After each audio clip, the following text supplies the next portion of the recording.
Welcome to the Senior Source, the show that lets you know about all the golden opportunities available to senior citizens in Virginia Beach. I'm Sandra Parker, and I'll be your host for the program. You know, more than 25% of the population in Virginia Beach is made up of seniors 55 and older. Here on the Senior Source, we help inform our thriving seniors about all the city has to offer them. Take today's show, for instance. We have experts here to help us better understand what we should do to plan ahead and make sure that our senior years are the best years, like an advanced directive, living will, and medical care options. Having the talk with loved ones about preferences for care should we be unable to communicate our wishes can be difficult, but it's important. Dr. Heidi Kohlberg, former director of the Virginia Beach Department of Public Health, is a strong advocate for making sure that we document things like advanced care directives, living wills, and medical care options. She sat down with her father and grandmother and discussed their plan for care.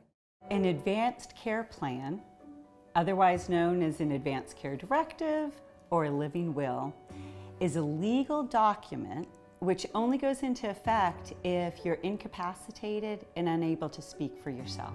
Instructions that are going to be found in an advanced care plan really go over your agent who's going to speak for you, your healthcare instructions, what types of medical procedures you do or do not want to have done. Like the majority of people, I don't want to burden my loved ones with trying to figure out what my wants and desires for medical care are. When I was helping my stepfather, who recently had terminal cancer, and we knew it was just a matter of weeks, he didn't want to spend them in the hospital. He didn't want to go through surgeries that would maybe give a couple more weeks to make it a month, but he'd have to recover in the hospital the whole time. He wanted to be at home.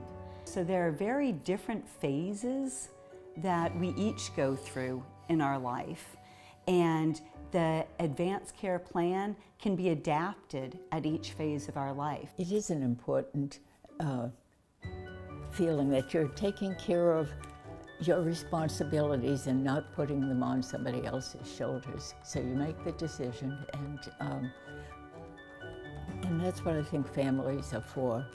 As a 70-year-old and a father and a son, my situation is different than my daughter's or my mother's. If I was called on to make a decision for them, my decision would not necessarily reflect what they might really want.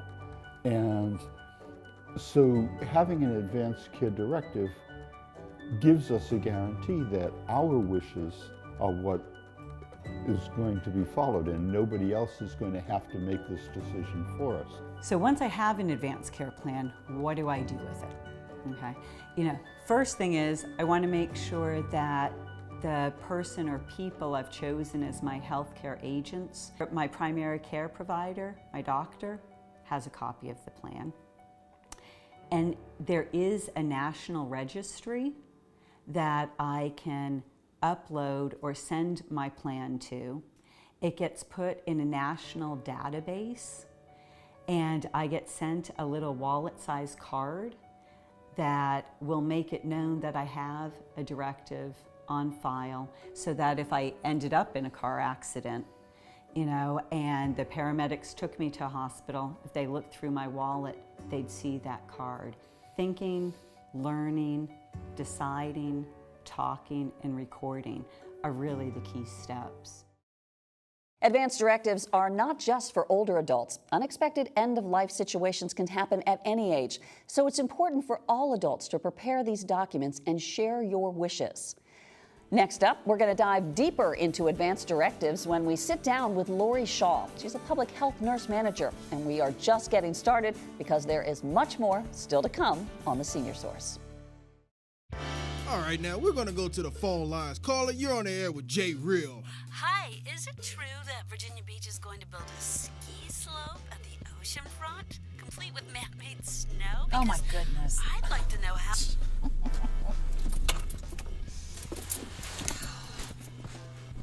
Hey, you want to hear something really crazy? My friend said the city's going to sell all the parks and build office towers. Get out of town. True story. Seriously? Who's gonna believe that? That's no problem. Yeah. Are you for real? The Redskins are moving to Virginia Beach? Oh, like that'll happen. Wow. I guess we'll see. Guys, have we got our work cut out for us? You wouldn't believe the stuff I heard in on the way to work this morning. Redskins, office towers.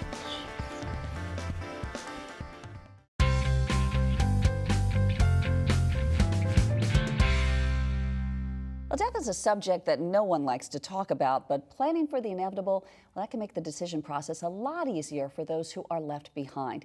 And joining us from the Virginia Beach Department of Public Health is Public Health Nurse Manager Lori Shaw, who's here to help us better understand advanced care directives. And Lori, first off, what is an advanced care directive? It's actually a map or a plan that you give to people who are going to be making any healthcare decisions for you in a case that you're not able to.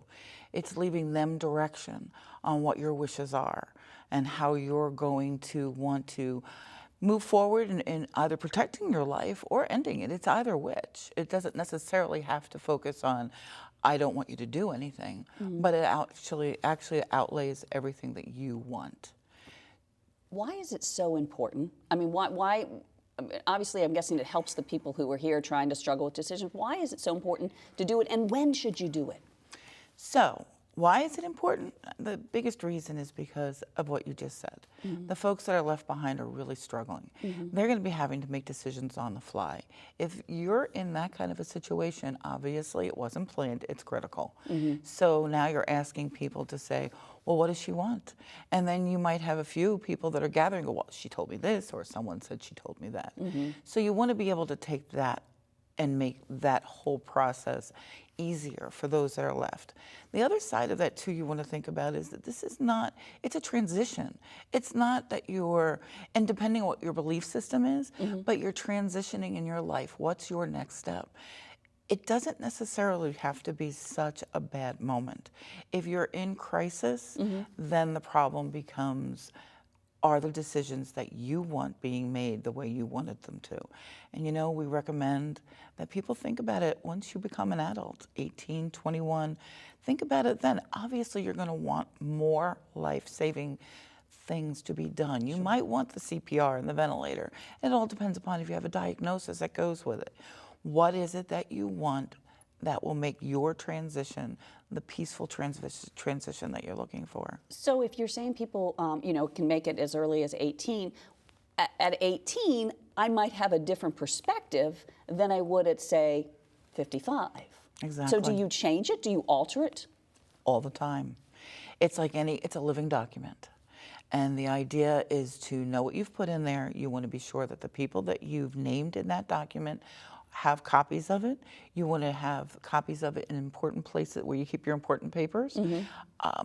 We also recommend people keep it attached to their refrigerator, or you know, in any of your safety deposit box. Just have lots of copies around, because at the moment, and your doctor, that's another place that it's really important for them to have. And if you go to the hospitals, so many of our institutions now have the electronic medical record. You can have them scan it into that, so that everybody will have that copy and it'll be there, and make it a lot easier. Yeah, so you're not, at a time of crisis, everybody's not sitting around. Now, I know she had something. Correct. And where'd she put it? It's easy to access it. So it sounds like, I mean, it sounds like a legal document. Do I need to get a lawyer to help me put this together? Not at all. Some people do go that route. They will go to the lawyer's office and they'll draft up different living wills, and that's fine, but you don't have to do that. You can, it's a 4-page document, and basically it outlines everything step by step for you, so that it says, this is what I want, this is how I want it, you know, when do I want it? Ventilator support. Do you want to be on a ventilator? Do you want to have feedings through either, you know, through your stomach, if they're going to put a tube in, or through IV fluids? So you're, like I said, you're the one that's making all those decisions, and the questions are very simple, and they guide you through the process. Is it so explicit that, like, you can say, in the case of, you know, if this should happen, well, this is what I want. Can you get that specific on this form? Wow. You can get as specific as you want. You don't want to leave a gray area if you can help it. I mean, there are people who turn and just say, I don't want anything, and that's pretty easy then. But what we usually say to folks is get a little bit more specific, because sometimes then they're like, okay, do we want to do CPR? And maybe not. And also the other thing is when you're in crisis, when you're in hospitals, you can have that document there and it will help the families. But the other side is there are teams in the hospital that can help as well. I was just going to ask if there are people that can help you, guide you with that. Absolutely. So if you haven't done it beforehand, there's people in the hospital that will help you. But if you're going to do this and be proactive, then we really recommend that you there's an organization called As You Wish, and they are wonderful. And what's nice about them is you can come to the Department of Health and we will definitely help you with the document. But the other issue is, can you have all your family there?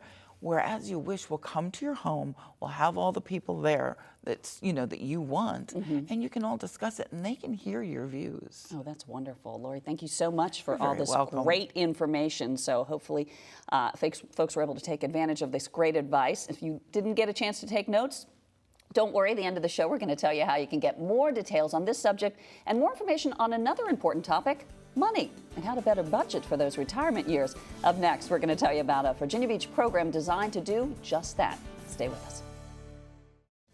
Not everyone on social media may seem like a threat, but the truth is, bad people look for information about your children, your habits, and your bank account. Our detectives investigate a number of cyber crimes, and we do charge offenders. My office is committed to bringing these offenders to justice. In addition, we work closely with police, the schools, and community groups to educate families on cyberbullying and other online dangers. In our classrooms, we're teaching our students how to be safe online. But as parents, we also have the responsibility to know what they're doing online and how to protect them. So talk to them about what is and what is not appropriate. And most importantly, if you or your child see something that could be threatening or criminal, please contact us right away. Working together, we can help our community be social, be smart, be safe.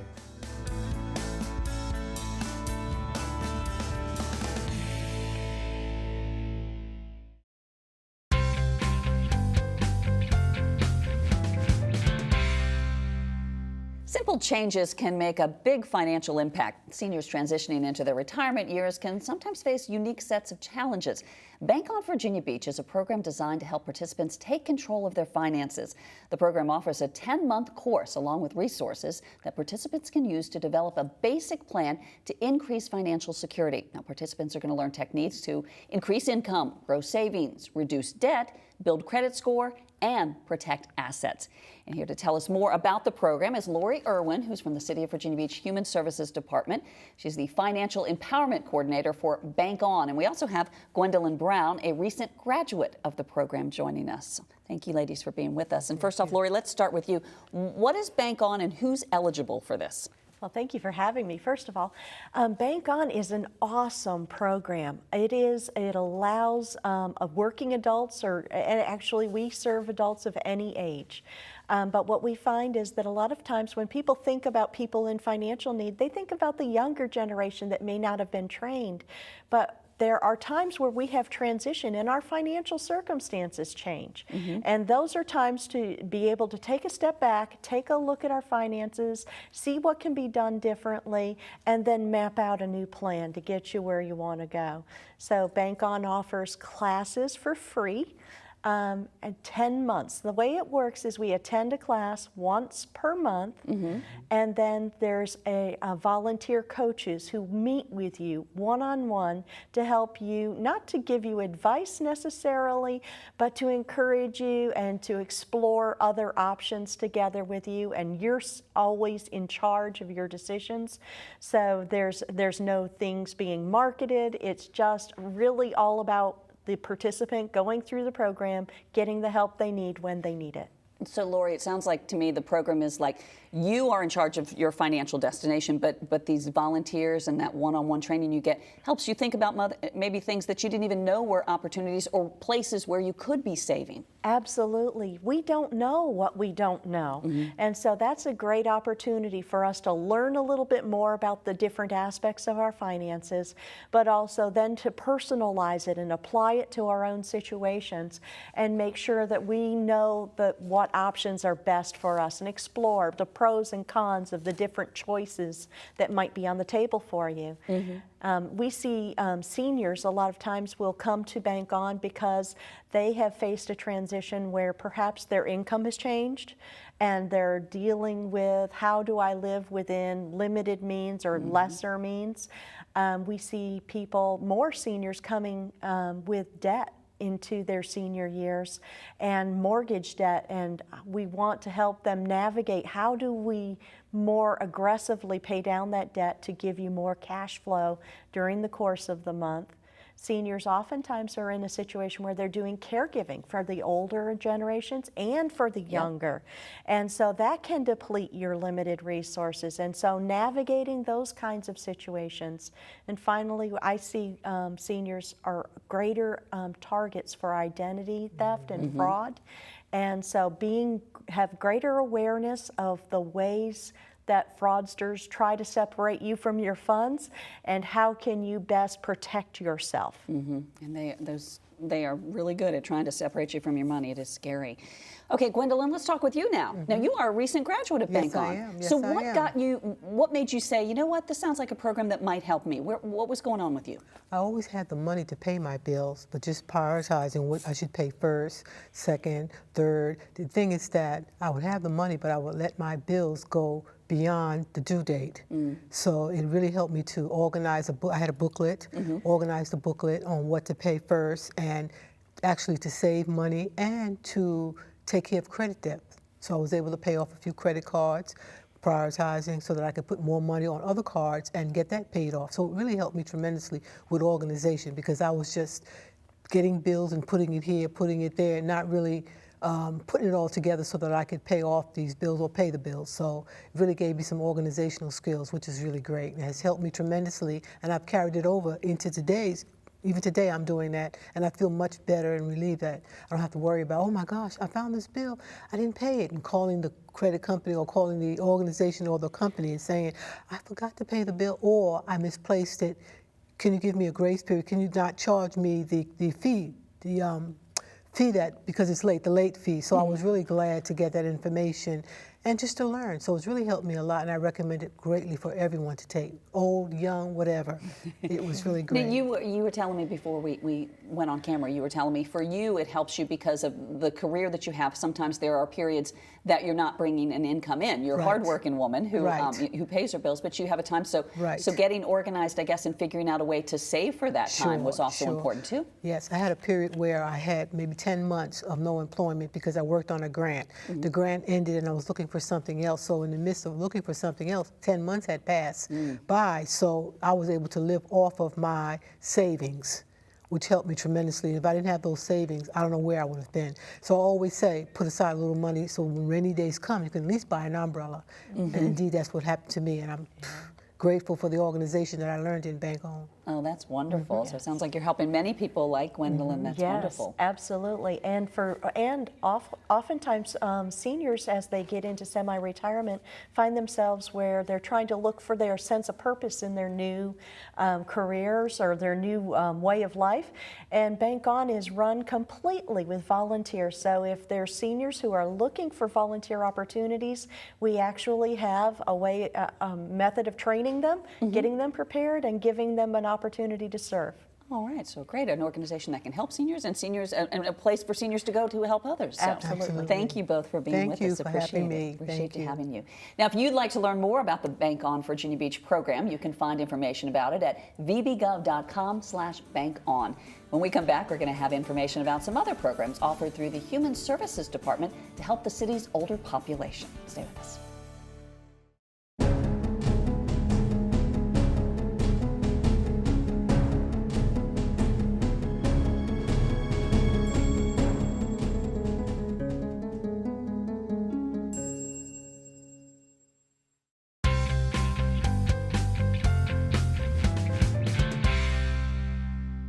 Did you know the Virginia Beach Department of Human Services offers a variety of programs for older and disabled adults to help support their independence and remain in their homes as long as possible?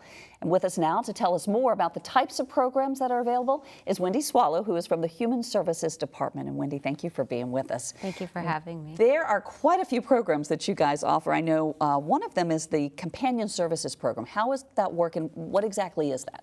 A companion comes into a person's home and they offer assistance with light housekeeping, meal preparation, errands, assisting with laundry. It's an income eligible program that the city offers and is supported by state and local funding.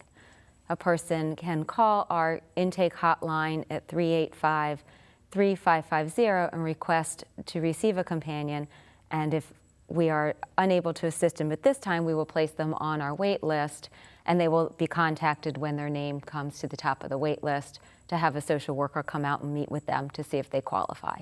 I see. So there is, I mean, obviously a very popular program, so there would be a wait list involved. What about you to qualify? What's the pre-admission process that you would go through to see if someone qualifies? Just based on their level of need, and if the services that I mentioned before would help them stay independent and be in their home as long as possible, we can offer that, as well as if they meet the income requirement, because it is a free service if one meets the income requirement. Okay. You also have a guardianship program. What is that all about? Well, guardianship program started through the court system many years ago, and it is a report that a guardian completes after their appointment through the court system, and the report comes to the Department of Human Services. Those reports are read and monitored by 2 social workers. They review the report to see that the guardian is meeting the needs of their ward. If there's any concern, those reports, that information can then be conveyed to a protective services social worker to determine if the guardian is continuing to meet their needs. So it's a monitoring of of a court-appointed duty. Okay, making sure that everybody's okay and everybody's doing their job properly and everyone's protected. Very important monitoring process, I'm sure. What about the screening that you offer for assisted living?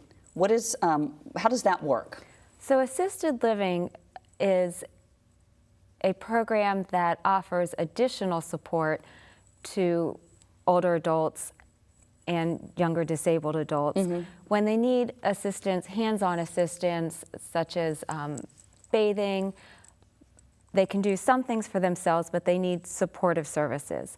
So a social worker comes out and evaluates their functional assessment to determine whether they need assisted living level of criteria. If they do, then that person may choose to move into a facility and receive their services there.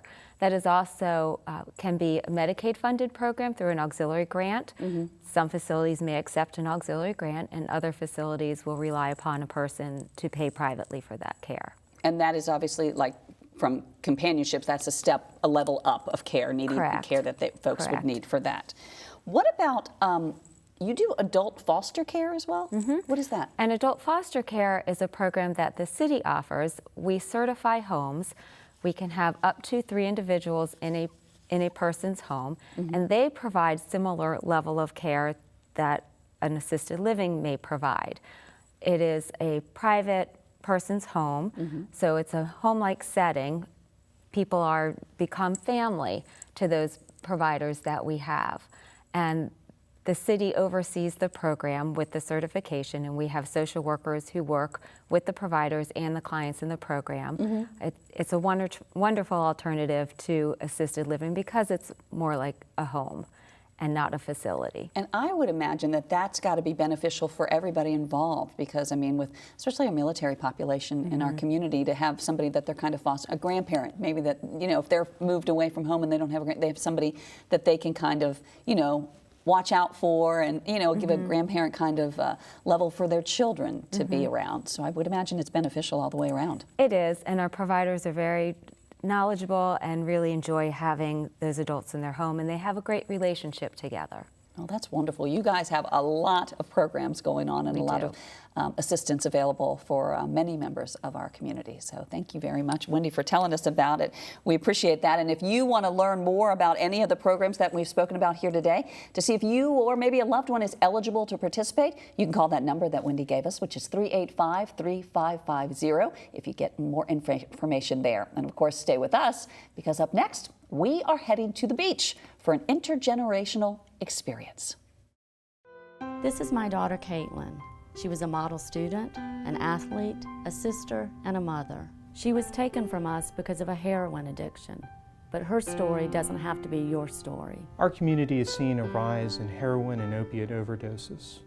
Use of these horrible drugs could land you in jail, or even worse, dead. If you or someone you love has a drug problem, call the number on your screen to get the help you need now. Don't wait until it's too late.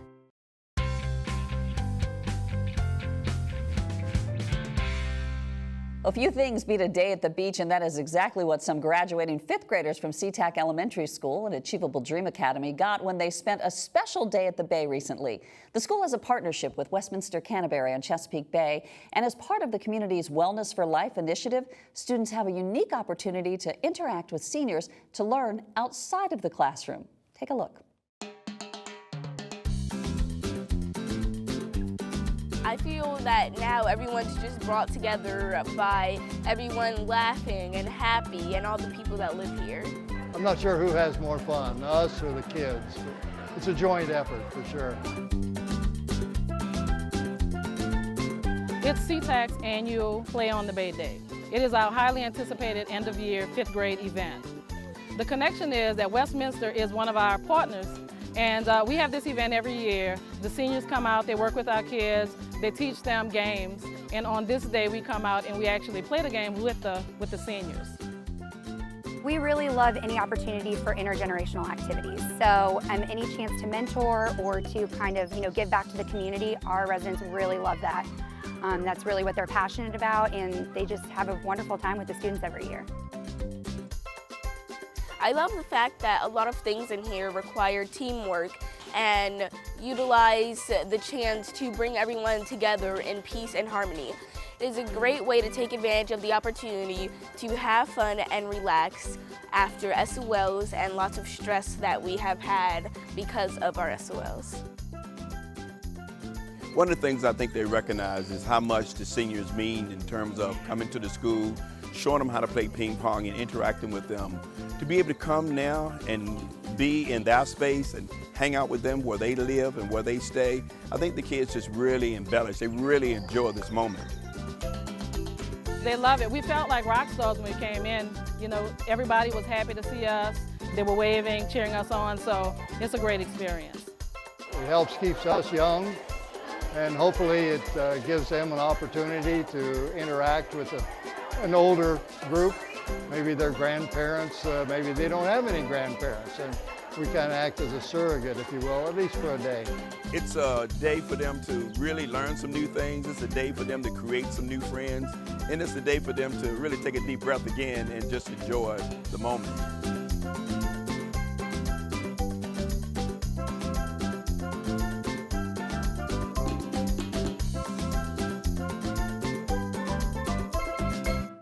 If you're looking for a fun evening out, we have got just the event for you. Mark your calendars and get your dancing shoes ready for one of the biggest social events of the year. It's the Neptune Festival Seniors Gala, which takes place on Wednesday, September 5th from 7 p.m. till 10 p.m. at the Virginia Beach Convention Center.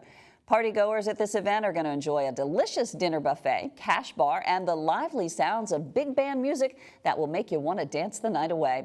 This annual summer party has only grown in popularity throughout the years, and it promises to be a sellout once again. So get your tickets early. Tickets are $15 and can be purchased by calling the Neptune office at 757-498-0215. So round up your friends and do not miss out on all the fun at this year's Seniors Gala. For more information, visit neptunefestival.com/events. And that's going to wrap it up for this edition of the Senior Source. Join us next time as we learn more about the variety of great volunteer opportunities available for seniors throughout our city. So tune in to learn about all the ways that you can help others, give back to the community, and even have some fun while doing it. If you've missed something or you'd like to see it again, you can view this show online. Just log on to bbgov.com/seniorsource. I'm Sandra Parker. From all of us here, we hope you have a great day, and we'll see you next time on The Senior Source.